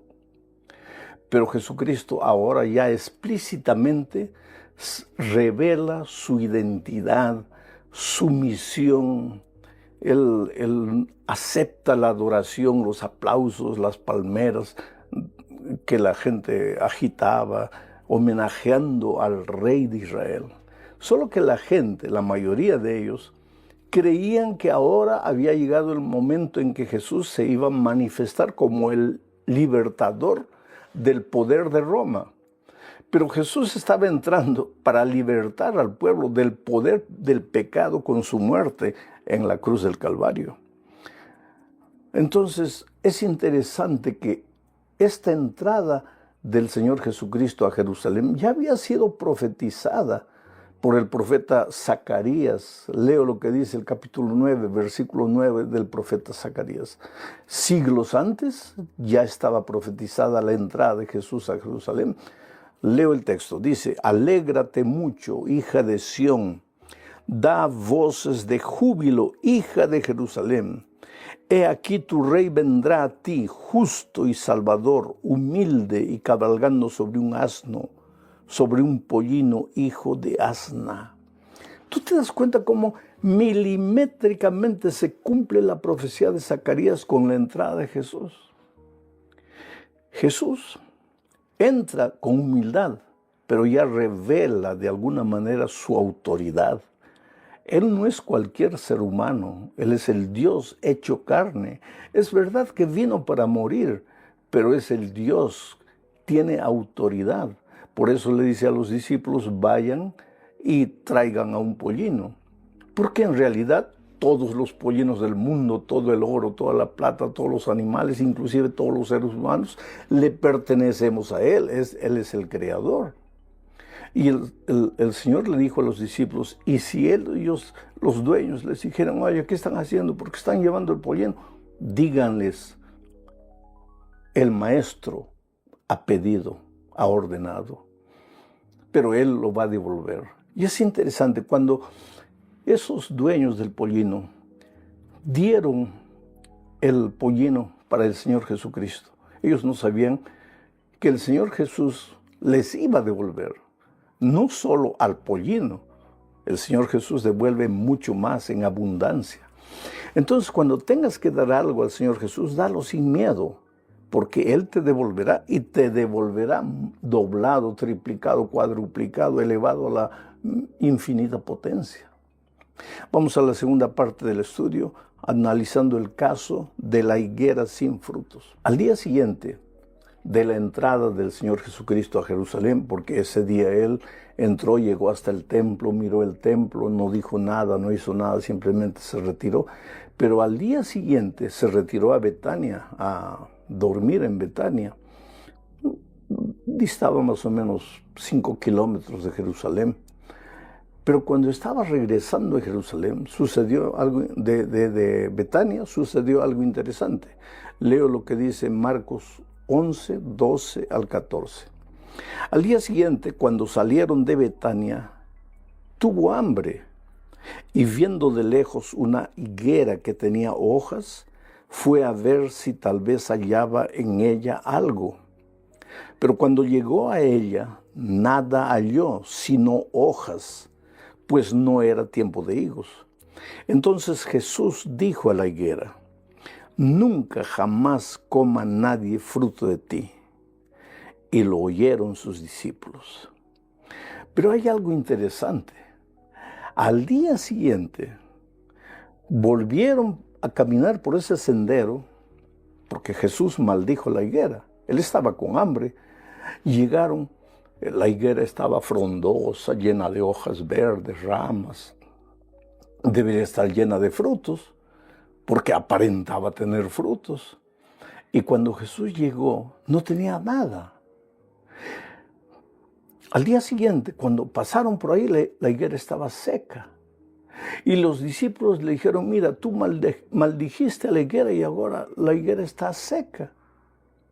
La pregunta es, ¿por qué el Señor Jesús quedó, digamos así, descontento, desconforme con la higuera? ¿Porque no tenía frutos? No, querido, claro. La higuera en esta circunstancia simbolizaba al pueblo de Israel y, en otras palabras extensivas, a todos los cristianos. Pero lo que molestó a Jesús no fue el hecho de que no tenía frutos. Todo cristiano debe llevar frutos. Y Juan 15 dice que si nosotros permanecemos en la vid, llevaremos mucho fruto. El plan de Dios es que tú lleves fruto en abundancia en tu vida. Pero lo que le molestó a Jesús no fue el hecho de que la higuera no tenía fruto, sino que no teniendo fruto, daba la impresión de tener fruto. Quiere decir, tenía hojas, tenía ramas, linda, maravillosa, pero no tenía fruto. Lo peor en la experiencia cristiana no es no tener frutos. Vuelvo a repetir, el ideal es que todo cristiano produzca frutos. Pero lo peor en la vida cristiana es, no teniendo frutos, aparentar que se tiene frutos. O hablas, cobras, exiges, demandas. En público miras a la vida de las otras personas, que por qué no. Pero en el fondo tú no tienes frutos. Y quien mejor sabe si tienes frutos o no, no es la iglesia, no son las personas en la calle, sino tu esposa y tus hijos. ¿Realmente los frutos que tú aparentas tener son auténticos, verdaderos, o solamente es apariencia? Por eso es que la higuera se secó y el Señor Jesucristo estaba enseñando una lección valiosa para los cristianos de todos los tiempos. ¿Quieres tener frutos en abundancia? Ve a Jesús en humildad. Dile: Señor, mira, yo por más que me esfuerzo, no consigo vencer los vicios, no consigo dominar mi carácter. Por eso vengo a ti todos los días, oro, clamo a ti: Señor, hazlo tú, porque yo no puedo, no tengo fuerzas. Y en la medida en que tú cultives compañerismo diario con Cristo, vas a ver que los frutos van a aparecer. Al principio verdes, medio que no tienen mucha apariencia, pero después bonitos. Y el higo es una fruta deliciosa. Bueno, vamos a la tercera parte de este estudio. Después de la experiencia de la higuera, Jesús entró al templo, a Jerusalén, llegó al templo y vio que en el templo, en el atrio del templo, se vendían, lógico, corderos para los sacrificios, porque la gente que venía de lejos, esa semana era semana de Pascua, la gente que venía de lejos no podía traer los animales de su casa. Entonces, en la puerta del templo, en el atrio, se vendían ovejas. Y mucha gente que venía de otros lugares a veces tenía que cambiar dinero. Entonces se había hecho una especie de mercado y de lugar de cambio. El dinero corría y donde hay dinero, tú sabes que siempre hay deshonestidad. Cuando vio Jesús eso, él se molestó y echó las sillas para un lado, las mesas para otro lado, y dijo palabras terribles. ¿Qué han hecho de mi casa, de la casa de mi padre? Han hecho un lugar de mercadeo. Y este es un mensaje para nosotros hoy. El Evangelio es puro, pero a veces los seres humanos podemos tomar el Evangelio y sin darnos cuenta estar vendiendo el Evangelio. El Señor Jesús reprendió a esta gente. Gente que no iba al templo para adorar. Gente que iba al templo para mercadear. Iba al templo para sembrar el caos, el desorden ahí en el atrio. En esta manifestación pública de la ira santa, querido, tú no hables de ira santa, porque yo me refiero de ira santa a la ira del Señor Jesús, que no es ira, no es la cólera humana, es el rechazo por lo que los seres humanos están haciendo. En esa ocasión el Señor mostró una vez más su autoridad. Era humilde, entró en un pollino, pasaba hambre, buscó higos, no había. Era un ser humano, muchas veces despreciado por la gente, pero era el Dios, Hijo de Dios, Dios mismo, Dios hecho carne, y aquí mostró su autoridad. Pero eso nos lleva al tercer punto, pues porque la gente, los líderes, comenzaron a acusarle. Y miren lo que dice Marcos 11, 27 y 28. Volvieron entonces a Jerusalén y andando por el templo, vinieron a él los principales sacerdotes. Percibe esta palabra. Los principales sacerdotes, los escribas, los ancianos, y le dijeron: ¿con qué autoridad haces estas cosas? ¿Y quién te dio autoridad para hacer estas cosas? Y esa acusación era para una especie de trampa, para escuchar, a ver, ¿qué es lo que va a responder? Para atacarlo inmediatamente. Ya estaban buscando motivos para crucificarlo. Pero Jesús salió de esta aparente trampa de una manera elegante, porque Él les hizo otra pregunta. Les dijo: ustedes hablan tanto del bautismo de Juan, quiero que me digan, ¿el bautismo de Juan venía del cielo, era de Dios? ¿O simplemente era un asunto de hombres? Y ellos comenzaron a raciocinar entre ellos y dijeron: epa, si nosotros decimos que el bautismo de Juan venía de Dios, Él nos va a decir, ¿y por qué no lo aceptaron?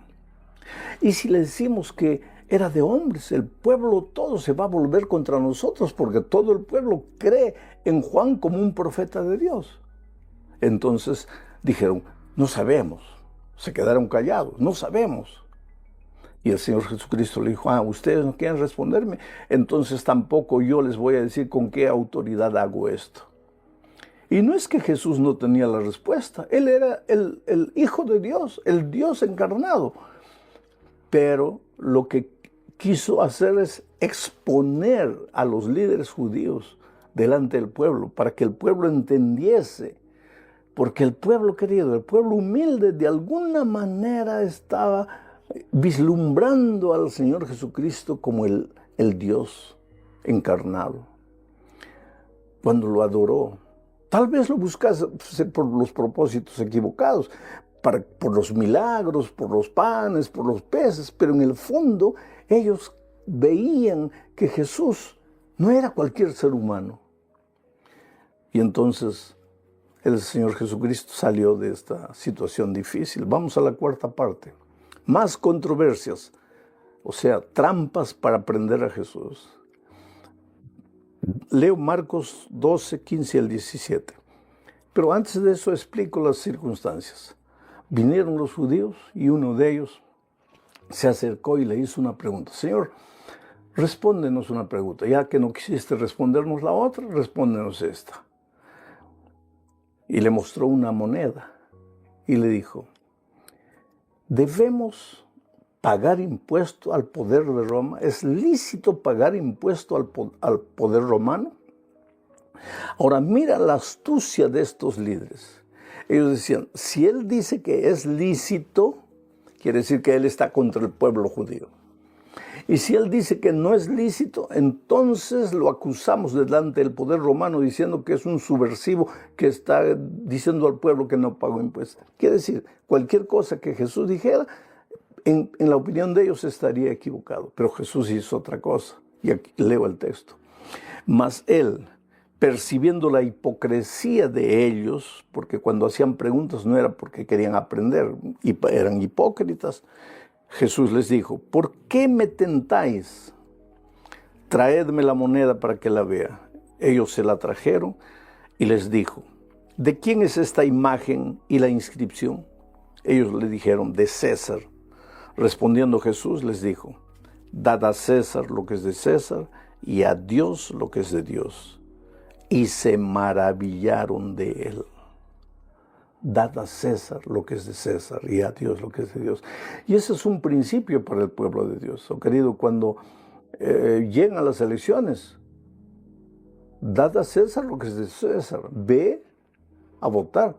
El cristiano no debe tener partidos políticos, pero el cristiano debe cumplir con su obligación de votar en las elecciones. El cristiano debe cumplir con su obligación de pagar los impuestos al país donde vive. Debe respetar las reglas de tránsito. Debe cumplir todas las reglas que el país tiene. No es porque somos cristianos que tenemos que ser desordenados y que me importa lo que digan los hombres, yo solo obedezco a Dios. A Dios es menester obedecer solo a Dios cuando algo que los hombres ordenen va contra los principios de Dios. Pero mientras lo que los hombres ordenen no está contra la ley de Dios, contra los principios de Dios, entonces es necesario obedecer a los hombres, respetando a Dios. Y si ellos un día dicen algo que va contra nuestra conciencia, nuestros principios, entonces es menester obedecer a Dios antes que a los hombres. Los judíos no se quedaron tranquilos. Apareció otro ahí viniendo. Leo el texto, Marcos 12, 18 y 19. Dice, entonces vinieron a él los saduceos. Estos no creían en la resurrección. Estos eran otros tipos astutos. Vinieron a él los saduceos que dicen que no hay resurrección. Y le preguntaron diciendo, maestro, Moisés nos escribió que si el hermano de alguno muriere y dejare esposa, pero no dejare hijos, que su hermano se case con ella y levante descendencia a su hermano. Te explico. La pregunta de ellos era la siguiente. Moisés nos ha dicho que si un hombre muere y su esposa se quedó sin hijos, esa esposa deberá casarse con el hermano del fallecido para tener hijos y conservar la herencia. Ahora, ellos crearon una hipótesis.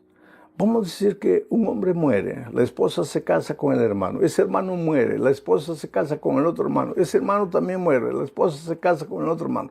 En el cielo, miren, ellos no creían en la resurrección, pero en el cielo, ¿de quién de los hermanos será la mujer, ya que fue mujer de todos? Mira la pregunta. Y Jesús los miró y les respondió de una manera interesante. Es que ustedes no comprenden las Escrituras. Es que ustedes no comprenden las cosas espirituales. Y no conocen el poder de Dios. Dios es poderoso para resucitar. Pero por otro lado, en el cielo, las personas vivirán juntas. pero nadie será mujer de nadie y nadie será marido de nadie. Quiere decir, en este contexto entendemos que no habrá sexo en el cielo. Y alguien dice, pero ¿cómo es que no habrá sexo? ¿Y cómo la vida será ya sin sexo? Pues, la Biblia dice que lo que nos espera en el cielo es cosa que ojo no vio y oreja no oyó. El sexo fue dado con un propósito por Dios, pero ese propósito terminará. Y pues habrá tanta cosa para disfrutar ahí en el cielo que no te preocupes si habrá sexo, si no habrá sexo, y no hagas conjeturas. Una cosa sabemos, el concepto familia va a continuar existiendo. Vamos a amarnos. Y como no hay sexo, no habrá celos. Seremos como ángeles, dice el Señor Jesucristo. Terminamos el estudio de esta semana hablando de otra pregunta. Esta pregunta venía de un hombre sincero. Vino a Jesús y mira lo que dijo, Marcos 12, 28 al 30. Acercándose uno de los escribas que los había oído disputar y sabía que les había respondido bien, le preguntó a Jesús, ¿cuál es el primer mandamiento de todos? Jesús le respondió, el primer mandamiento de todos es, oye Israel, el Señor nuestro Dios, el Señor uno es, y amarás al Señor tu Dios con todo tu corazón y con toda tu alma y con toda tu mente y con todas tus fuerzas. Este es el principal mandamiento. Y el segundo es semejante, amarás a tu prójimo como a ti mismo. No hay otro mandamiento mayor do que este. Es interesante, queridos, que aquí mucha gente toma este texto para decir que la ley de Dios, los mandamientos ya no tienen validez. ¿Por qué? Porque ahora solo tenemos dos mandamientos. Uno, amar a Dios, y otro, amar al prójimo. Y toman este texto para decir que el propio Señor Jesucristo que dijo, ahora ya no hay mandamientos, ahora solo el mandamiento es ama a Dios y después ama a tu prójimo. Solo que este ama a Dios y ama a tu prójimo ya estaba escrito en el Antiguo Testamento. En Deuteronomio capítulo 6, versículo 5, encontramos que hay que amar a Dios con todo el corazón. Inclusive Jesús está repitiendo las palabras del Antiguo Testamento. Y en Levítico capítulo 18, versículo 18, encontramos que hay que amar al prójimo como a uno mismo. Entonces, ¿cómo es que alguien puede decir, este es un nuevo mandamiento? Este es el mandamiento que ya venía desde el Antiguo Testamento. Y si tú tomas la ley de Dios, vas a ver que los 4 primeros mandamientos tienen que ver con nuestro amor a Dios. Y los últimos 6 mandamientos, nuestro amor al prójimo. O sea, la ley de Dios es eterna. Sus principios son eternos, sus valores son eternos. Mi amigo querido, hay 2 maneras de seguir a Jesús, o con la intención de, no de aprender, sino de juzgar, de criticar, de contradecir, o con la actitud humilde de aprendizaje.